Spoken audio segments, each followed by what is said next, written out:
ఎవరి సర్వేలు వాళ్ళయ్యే, ఎవరి అంచనాలు వాళ్ళవే.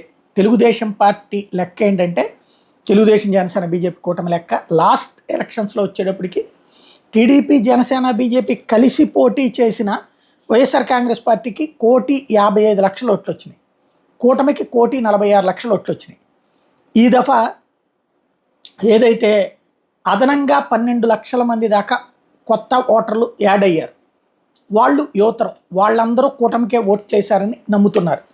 అలాగే ఈ ముగ్గురు కలవడం, క్రిందసారి విడివిడిగా పోటీ చేయడం వల్ల 6.5% దాకా రావాల్సినటువంటి బీజేపీ ఓట్లు 0.8కి వచ్చినాయి. ఆ 6% వైసీపీకి వెళ్ళినాయి కాబట్టి అవి వెనక్కి వచ్చేస్తాయి.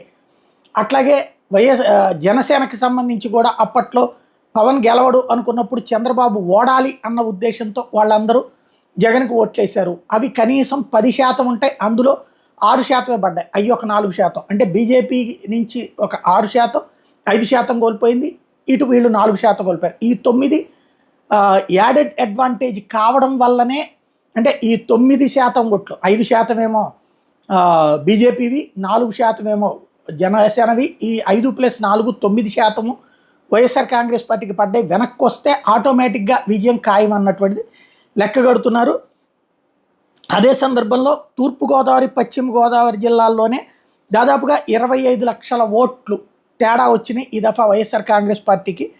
టోటల్గా చూస్తే ఈ దఫా వైఎస్ఆర్ కాంగ్రెస్ పార్టీ 1 నుంచి 1,20,00,000 ఓట్లకి కన్ఫైన్ అవుతుంది. అదే కూటమికి వచ్చేటప్పటికి దాదాపుగా 2 కోట్ల వరకు, 1,60,00,000 నుంచి 1,80,00,000 ఓట్ల దాకా వెళ్తుంది అన్నటువంటి అంచనా వేస్తున్నారు. ఎంతవరకు సాధ్యమవుతుంది అన్నటువంటిది చూడాల్సి ఉంది.